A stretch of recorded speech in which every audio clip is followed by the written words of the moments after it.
I love therapy, and in fact, I've been going to therapy since I was around 6 years old. Though I talk about therapy a lot and may interview some therapists on the show on occasion, nothing that is said in this podcast should be considered a replacement for therapy. If you are struggling, I urge you to please seek guidance from a therapist because you are absolutely worth it.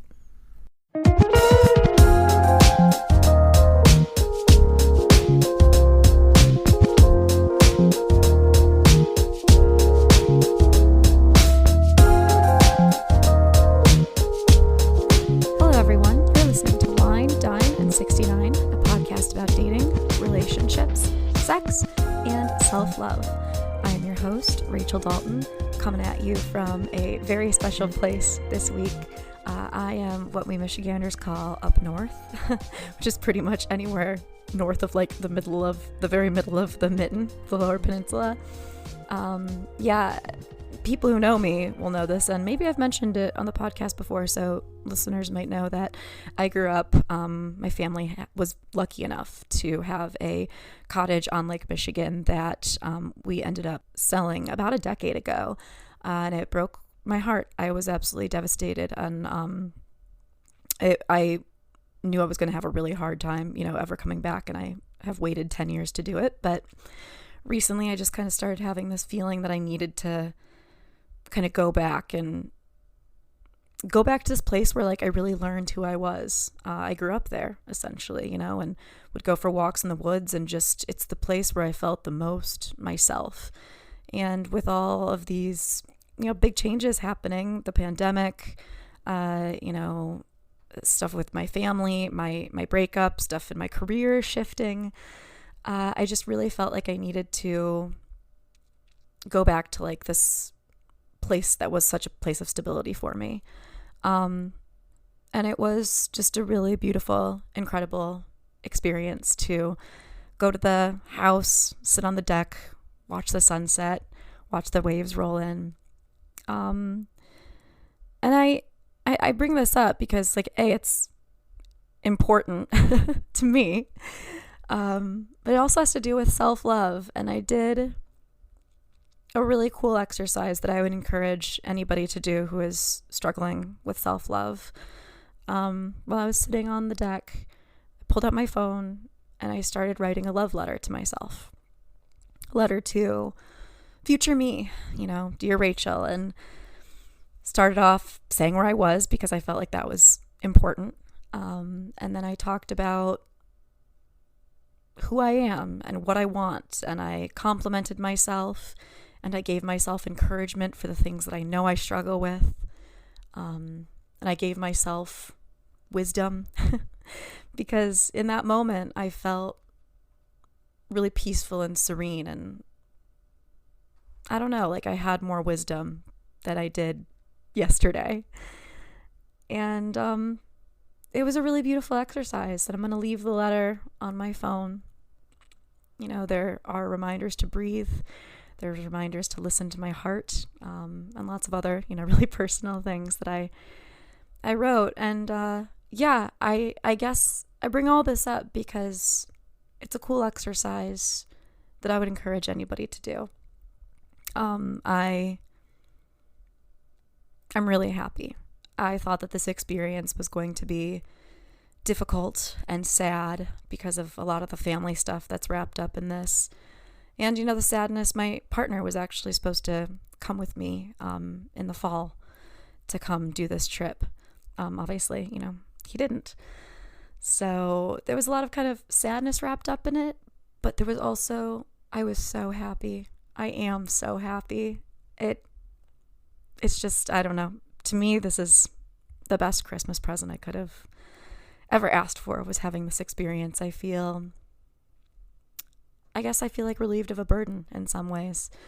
And this letter that I have, written to myself is going to be a reminder of how I felt in that moment and of how strong and myself and brave I felt in that moment.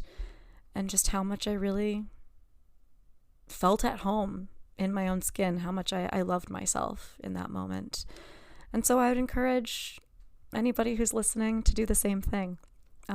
Write a letter to yourself, keep it in your phone, and take that time to really think about what your good qualities are that you need to be reminded of, who you are loved by, why you are loved, pieces of advice that you need to remember when things get tough. I know for me, I was like, Rachel, when you're stressed out, you need to either like go for a walk in nature or sing or write. Like those things will always make you feel better, and you just need to go do them, even if you don't feel like it. So just little reminders. So it's something I'm definitely going to be revisiting. I can already tell. And yeah, next week I'll have some more, I don't know, actual like sex facts or something like that. But I wasn't actually planning on recording this. I wasn't actually planning on bringing my podcast stuff at all, but in a last minute thing, I just threw my microphone in my bag. And I'm glad I did, because I'm really happy that I got to do this, and it felt important to kind of commemorate it in a way, I guess, by talking about it. And yeah, so that's what I've been up to. I hope everybody is doing well and taking care of themselves wherever you are in the world. I know this time of year can be difficult for so many people, and just know that I'm sending you so much love.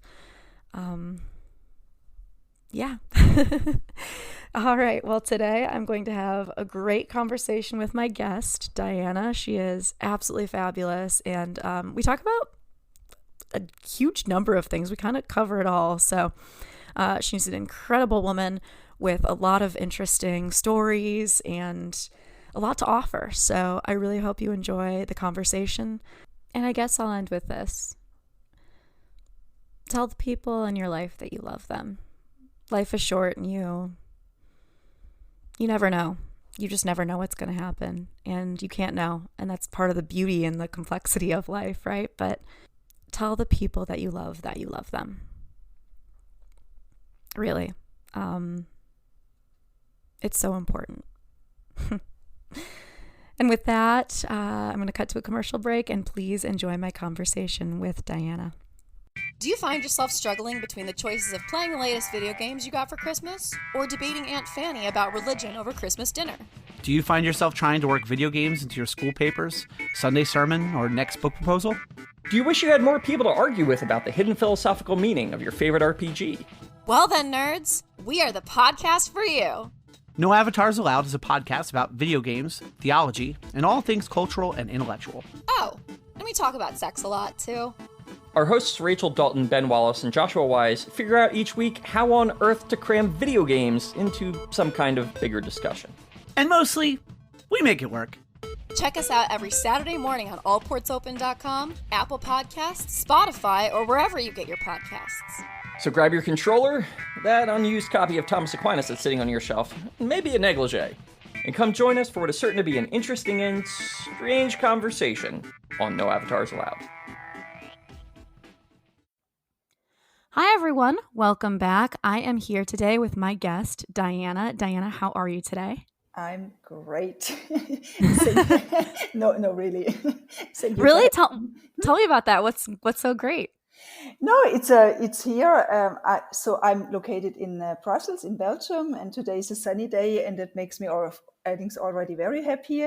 And I'm also very excited to talking to you, and I think it's a great topic. And yeah, that makes me happy. I'm also excited to chat about you. And one of the big things that you kind of want to cover is this idea that it's never too late, right? Like it's never too late to make the most of your life, which I think a lot of people are afraid that it's too late for them. So I'm excited to get into it. What if we start? Just tell me a little bit about you, who you are, what your story is, and we'll go from there. Okay, I try. Okay, from the professional side, I'm an international ICF certified transformation and performance mindset coach, and motivational speaker and author, sorry, for my first book, Shine, and it's never too late. And yes, I'm absolutely passionate about inspiring and motivating, shifting individual mindsets by using their core values to transform and maximize their potential. Besides this, since end of January 2021, I'm the co-founder and co-host of the Online Coaching Congress, where we interview global guest speakers to bring clarity in the wide spectrum in coaching. Oh, wow. That's so cool. Yeah, it was really an amazing experience. And now it's just amazing. Yeah, so it was a great experience. Yeah. So, and for my private one, yeah, I'm as you can hear from my dialect, or yeah, I'm German. So I always say I'm German rooted, and today I call me more a global citizen because I left Germany over 20 years ago due my ex-husband's work. So we moved out of the blue to the US for a couple of years, and then we moved to France, to Paris, and now in Belgium. Oh my goodness, that's Amazing. And I had the privilege to raise two third culture kids, so they are now young adults. And sports is my passion too, and that's something what I need in my daily life or every other day. And so I'm a 6-time marathon finisher, and I love traveling. So far, I've only 38 countries, and COVID is not helping me to rise the number.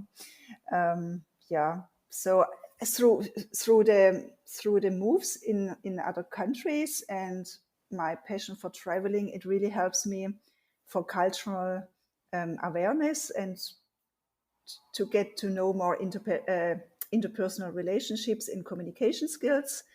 And just connecting with these diverse and positive people around the world really enriches my life. And my goal is really to enhance the lives of everyone I meet. Yeah. That's incredible. Yeah. Yeah. So tell me a little bit about like what your work as a mindset coach looks like. Yeah. How do you work with people? Well, I work with individuals, but also in the corporate world. Oh, okay. As an energy leadership coach, that's where you have different energy levels on a holistic way of thinking. So we all need those levels of energy every day, but it's a question if you want to remain in a stress level, or if you say, okay, maybe I figure out. I mean, we need stress levels, but it's a question how long you want to stay there, and maybe right. or maybe you are a very giving person, like a woman tends to be a giver, and where we feel good. But there's actually a level up possibility for a win-win situation. And I think that's something what we often forget, and that we can have more out of our life. And yeah, it's more about figuring out how you think, how you control your thinking, your mindset. Mm-hmm. And we are so used to our thoughts and our behaviors and disbeliefs, our old situations. Maybe they were there in our old life, but it doesn't mean not old life, but maybe for a few years ago, or that's how we grew up. But that doesn't mean that it's actual for today. And still, you can change. You can always change, and you have the power to change the direction. And for me, it's also important that we take the time to invest in ourselves, what we really want, and also to empower our own roots, our legacies, because we are all born in a different way, and we are all unique. And I always say we are like a diamond, and yes, we do have all scars and our burden or battles we had to go through, but that's the person who we are today. And accepting this and taking our values and skills to our own potential, instead of always looking for others, what they want and how they are, How about looking in the mirror and say, do I really like this person? Yes. What is so special about this person, what I see in the mirror? Do I love this person in the mirror? And if not, it's not a problem, because you can learn to love yourself. So I could talk and talk and talk. No, I mean, that's why we're here, right? Yeah. So this is I am laughing because I struggle so much with changing my thinking. I get into like these thought patterns. What are the steps? So like you have this thought, maybe you have this thought that's like, I am tired of being anxious all the time. I don't want to be anxious all the time. What are some exercises that you suggest so that people can kind of, what are the steps to actually changing your thoughts, right? So it's one thing to say, I want to change, but how do you actually implement those steps so that change occurs? It's a very, very good question. I would suggest to start first to pay attention to your thoughts, because we are so used to the hundreds and thousands of thoughts we tell ourselves every day. And most of the time, they are not really positive. Don't ask me why, but we like negative thoughts or toxic thoughts. So only paying attention to it already, and maybe even write them down, and then ask yourself, how can you twist them around that they are positive? If you believe them right now or not, that's something different. But just telling yourself positive thoughts, positive messages, changes already their thinking.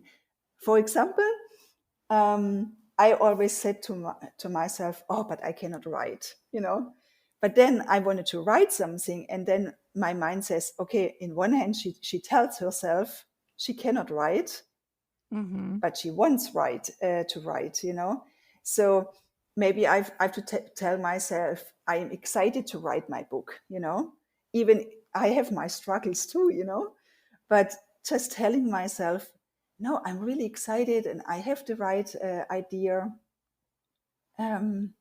So you can manipulate your thoughts. Yeah, it kind of is like talking yourself into it, I suppose.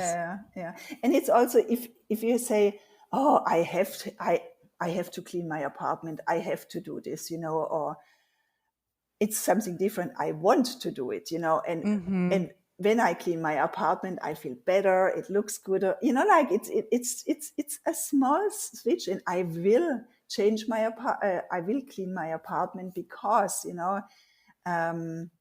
so being more excited about what you're doing. And, yeah. So from I want to I can, and I will, and I have to, and those are those small words, and we have to pay attention to it. Yeah, it's funny how very small changes can really transform the way that we think.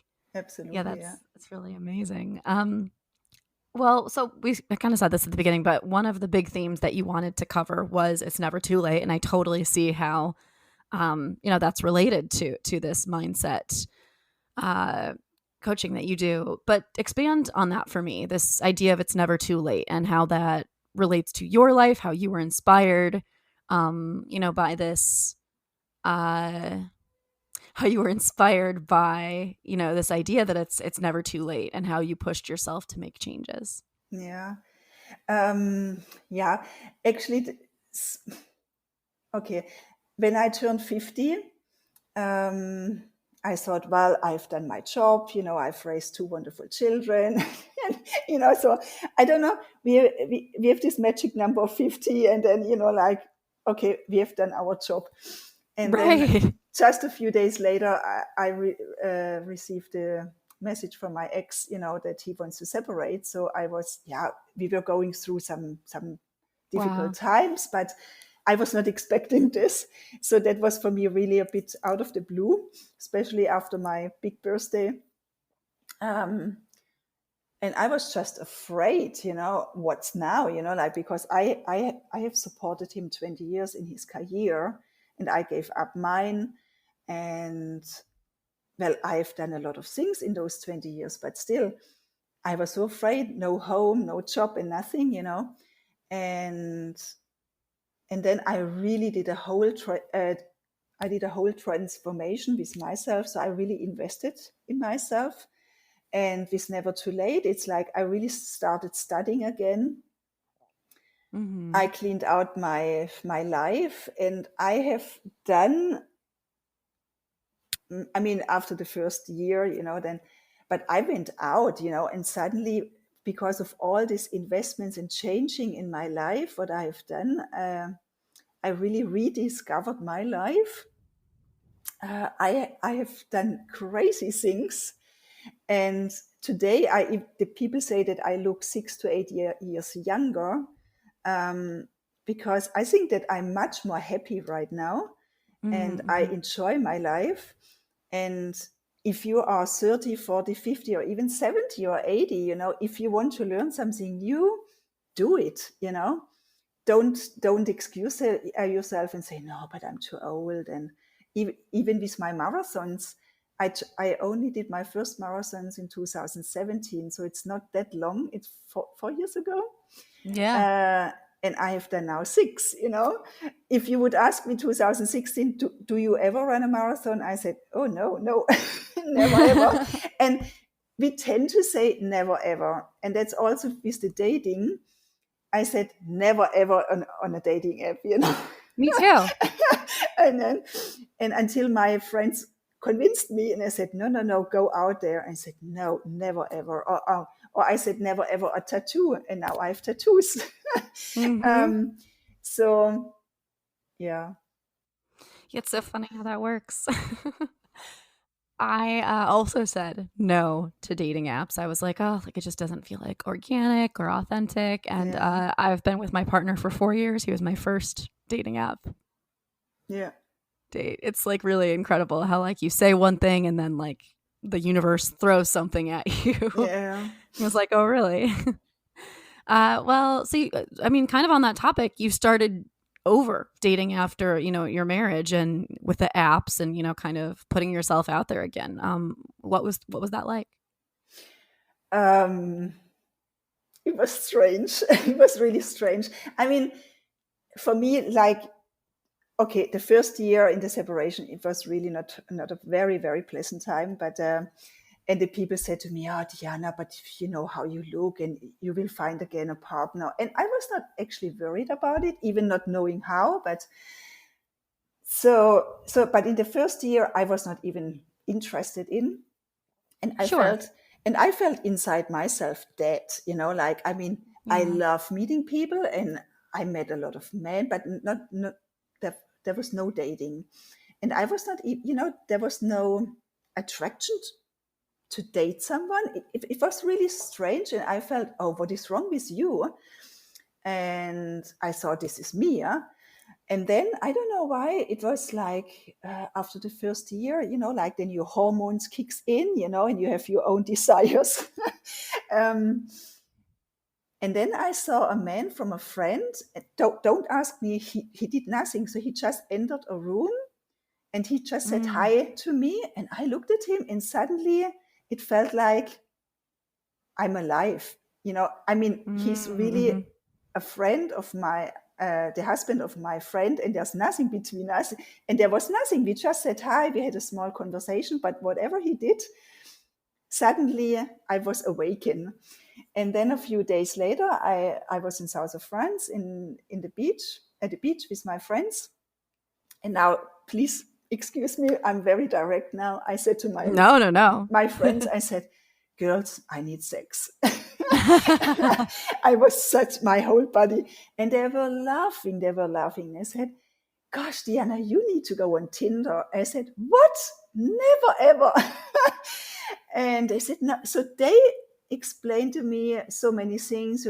So they had really great experiences and said, no, still, I'm too old. I'm not doing this, But somehow they really triggered something in me, and then I checked it, and I opened an account with a false name, with only a diving picture, like, I mean, you couldn't know anything about me.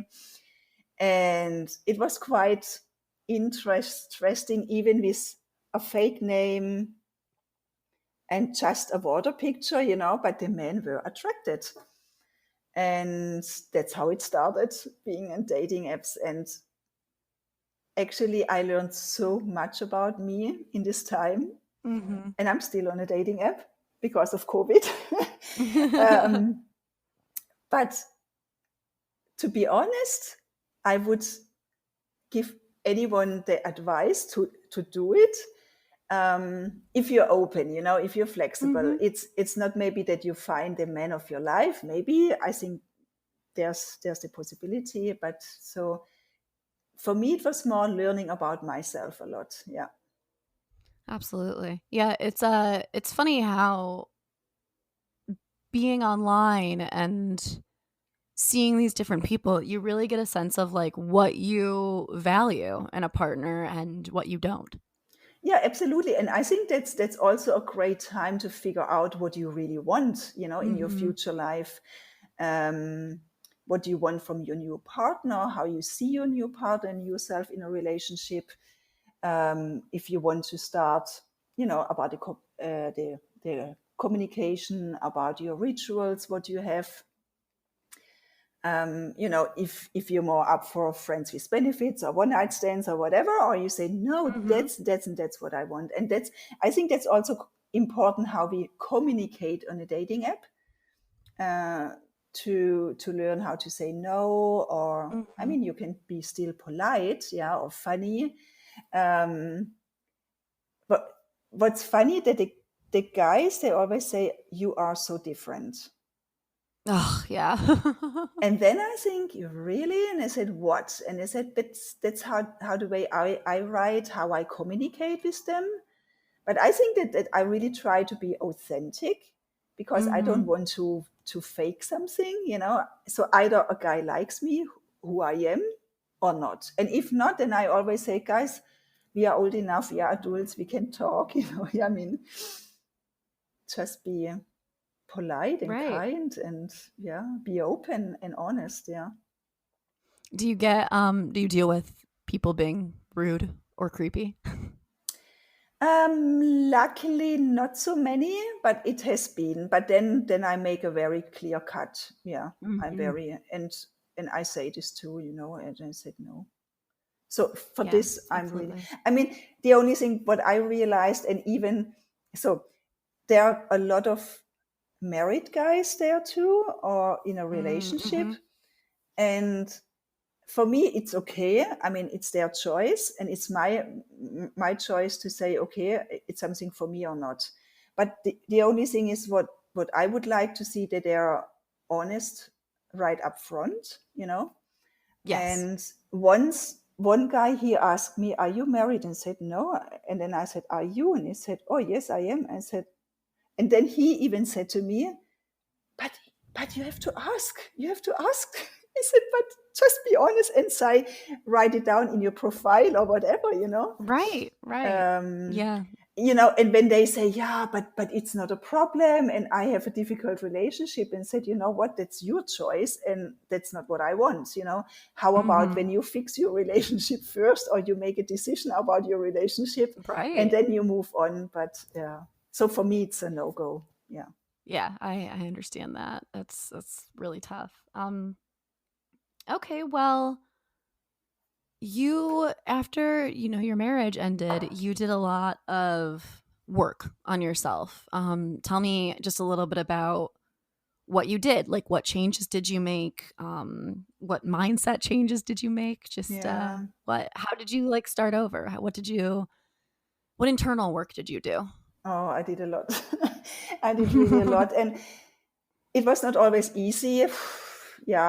There were hard decisions to make. But at the end, it really helped me to define myself. So absolutely. So what did I do? Before, I was more a very explosive person, what I really learned through the breakup, and also to stay calm and not always react. How, when other people, especially my ex were coming against me, then, I mean, that's what I did already before, but that you really learn how to love yourself, to accept the person who you are, and not seeing that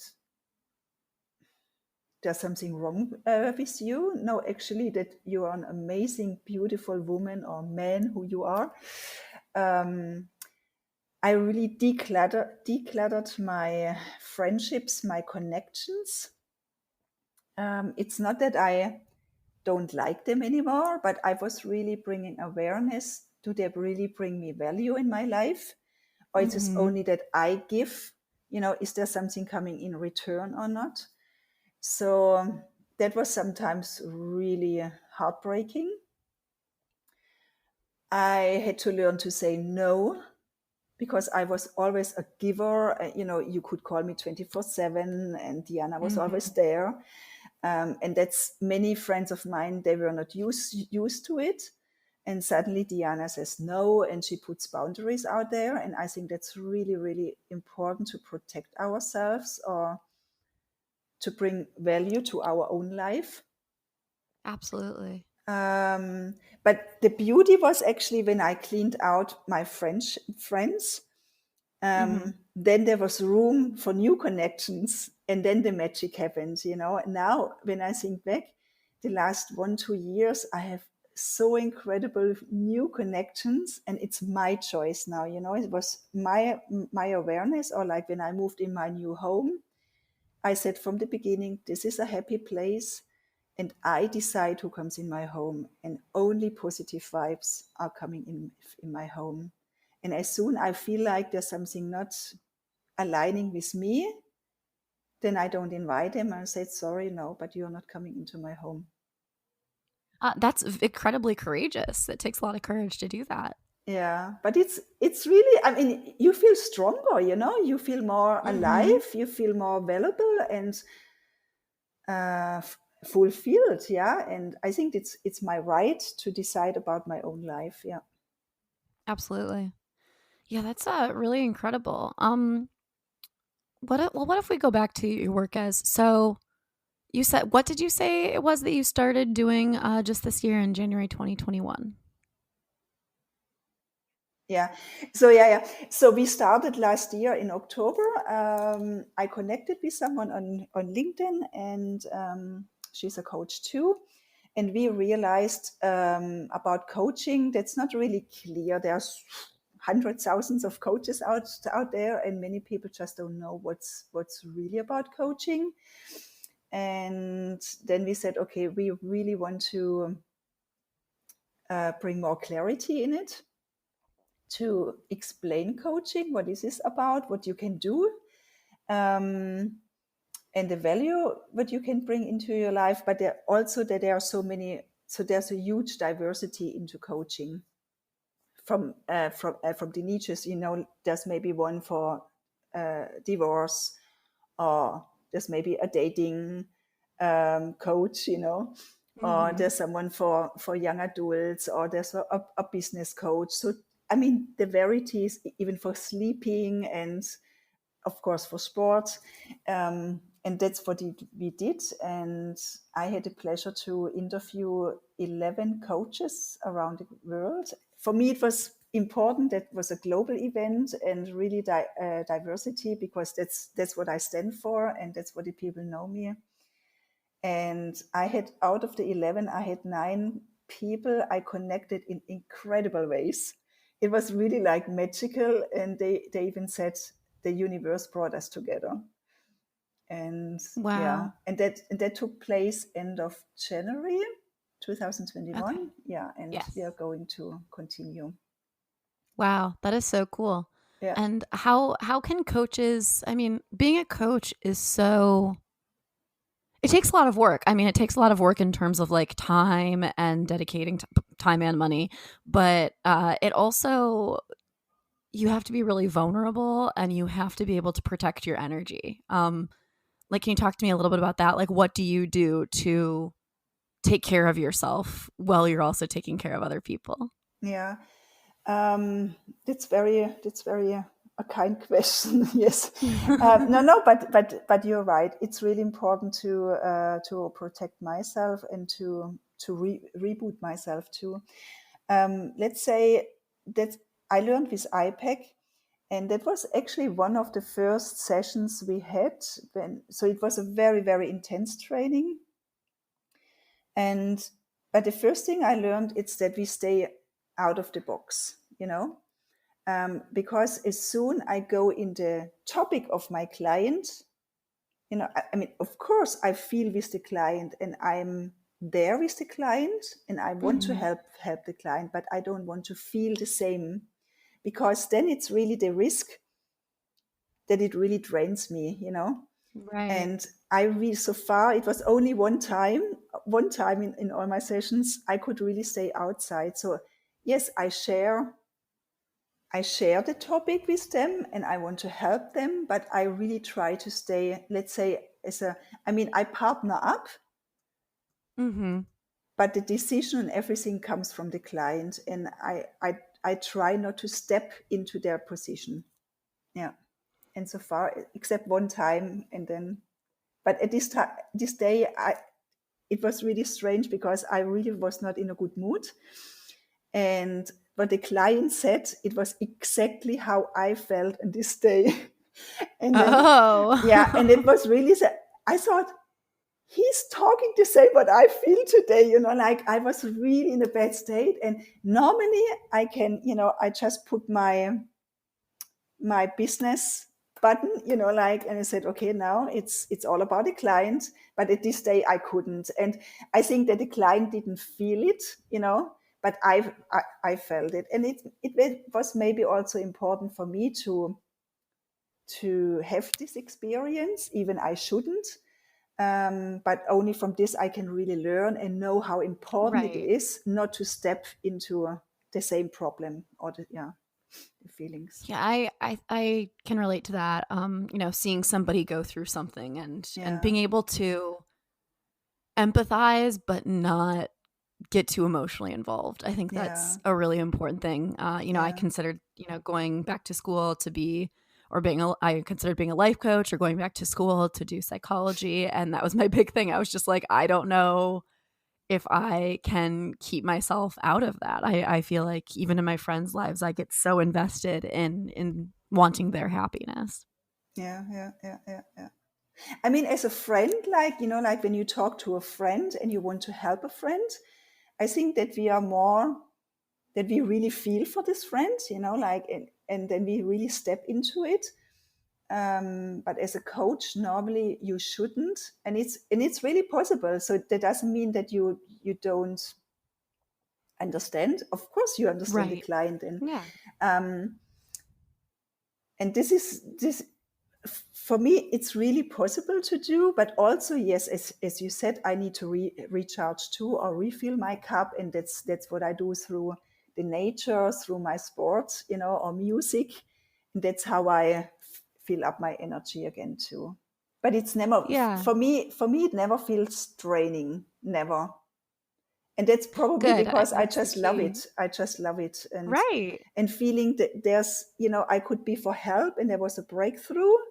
That gives me so much happiness, satisfaction. Yeah, satisfaction sounds now maybe a bit strange, but that's why I'm there for the client, and seeing the change, how they improve, how they engage.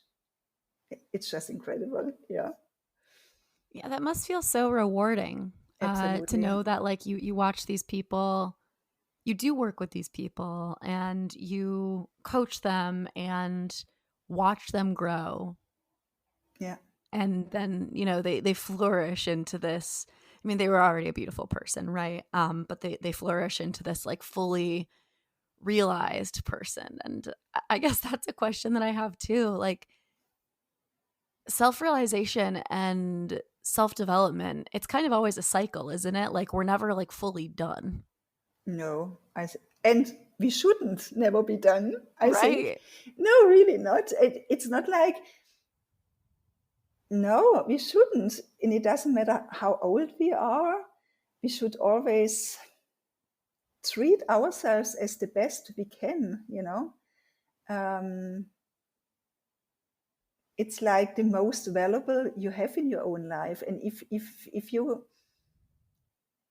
you treat yourself the most or the best, then you reflect this to the outer world, and then I think then we should care the most about us. Yes. And only then we can be helpful, be reflecting, and attract other people too. Yeah. Absolutely. Yeah, I always tell people, I was like, look, I love my partner, I love my friends, but I love me the most. Yeah, and it sounds selfish, but yeah, it is selfish, but we have to be selfish.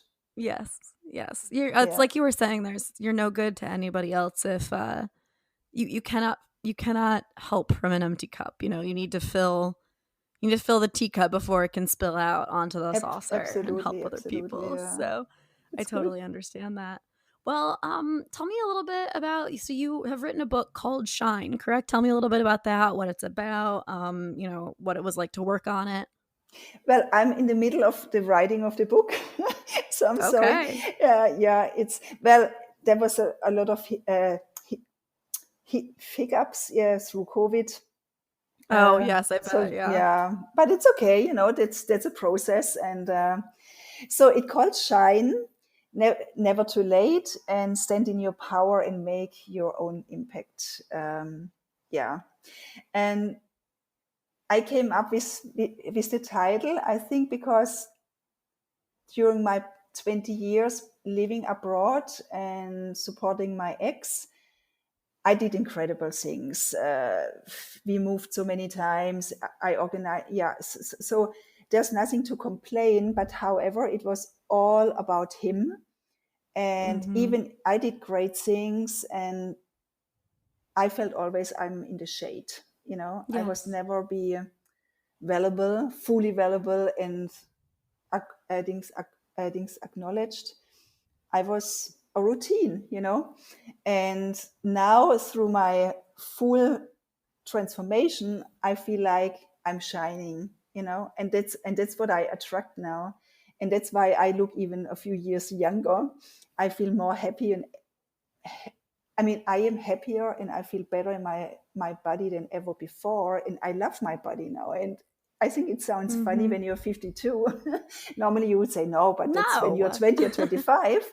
No, actually today. And so there you find a lot of samples from my life, but it's not a bio, it's more like giving you an idea what I went through, and also then a guidance how you can set your mindset and how you can do it on your own life. Yeah, that's It's really how amazing. hopefully I can inspire many, many, many people. Yeah. Yeah. When is it supposed to release? Well, it will be in 2021. Okay. The uh, the landing page will be out soon in the next 2-3 weeks, hopefully. So Okay. then, Great. then people can sign up even for free versions for the PDF. So that's what I offer too. Oh yeah, Uh, your site is under construction, right? yeah. Yes, that's what I thought. You do have a beautiful Instagram though. Oh, really? Thank you. Yeah, I mean, photography is really it's another passion of mine. Um, yeah, I just love doing it, and I like to zoom, but that's also Mm-hmm. part of me, like looking more into details than the Yeah, I can yes, we have, definitely see yeah. that. Thank you. I guess I am wondering. So, on the subject, kind of wrapping up the subject of, it's never too late. What do you think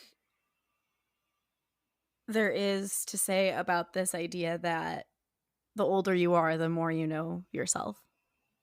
Oh, that's it. Hmm.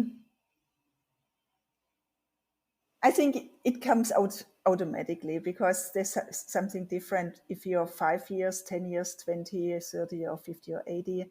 It's your life experience, and we all have a different life experience. But Mm-hmm. with each situation, yes, we come with more wisdom. With that doesn't mean that the 20 years old or 30 years are not. I mean, I'm sure there are young people who have a great wisdom. It's what they experienced in their life, and I think when we embrace our life, and even if there are situations which are maybe not so pleasant, but when we try to see still something positive out of it or the outcome, then we gain more knowledge, wisdom. Yeah. That's a great answer. Yeah. I definitely have found that as I get older, I'm learning to care less about what other people think. I feel like when I was a teenager, I absolutely cared so much about how other people perceived me, and I still do, but I feel like, as I'm getting older, I couldn't wait to turn 30. I was just, a lot of people I think are scared of that landmark or of that marker, but I was so excited just because I was like, no, this is an opportunity for me to know myself better. No, this is really beautiful, and I'm really glad that you say this, like that we less care what other people think or what they say.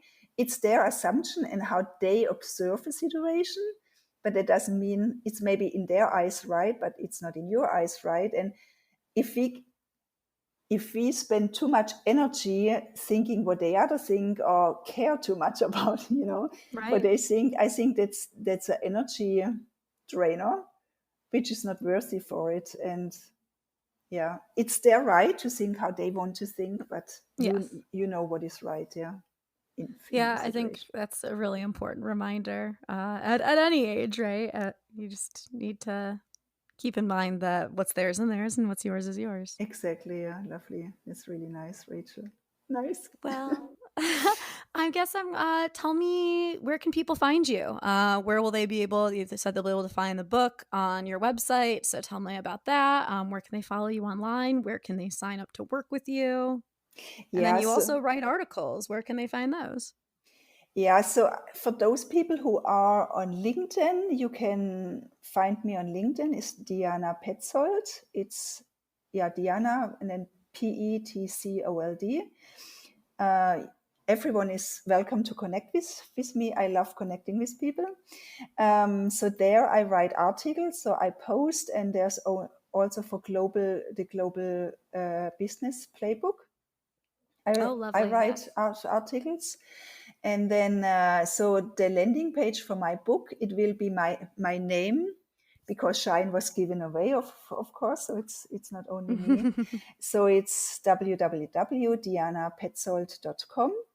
And hopefully one day my website is going live too. It's artemislegacies.com. Oh, yes. Like Diana, Artemis. Yes, exactly. Love it. Yeah. Yeah. That's good that you know it, that Artemis comes from Diana. Yeah, no, I love Greek mythology, and Artemis is one of my favorites. So beautiful. That's really beautiful, especially like with the work that you do with mindset and knowing oneself. That's really important, because Artemis, I feel like, is such a goddess of solitary and like sitting with oneself. Yeah, it's and what I really like to ask people about their name, if they know the meaning of the name, also why the parents have chosen the name. Yes. And often, it's not always, but just to reflect the meaning of your name and why parents have chosen it. There's so many reflection in your life, how you act in your life. It's incredible. I love this question, and I love to ask this. Yeah, it's really magical. I'm gonna have to think about that. No, do it. Why my parents named me. I mean, I know who named me, but I don't remember why exactly. So I'll have to think about that. Well, thank you so much for your time and for sharing your wisdom and your life story. It's been fantastic, and I hope that when your book comes out, people clamor to buy it. Yeah. Please reach out to me. It was a pleasure to be here, Rachel. It was really nice meeting you, and please reach out. Whoever has a question or whatever, I'm always there. Amazing. Well, thank you so much, Diana. And everybody, this has been Wine, Dine, and 69. I am your host, Rachel Dalton, and let's keep talking.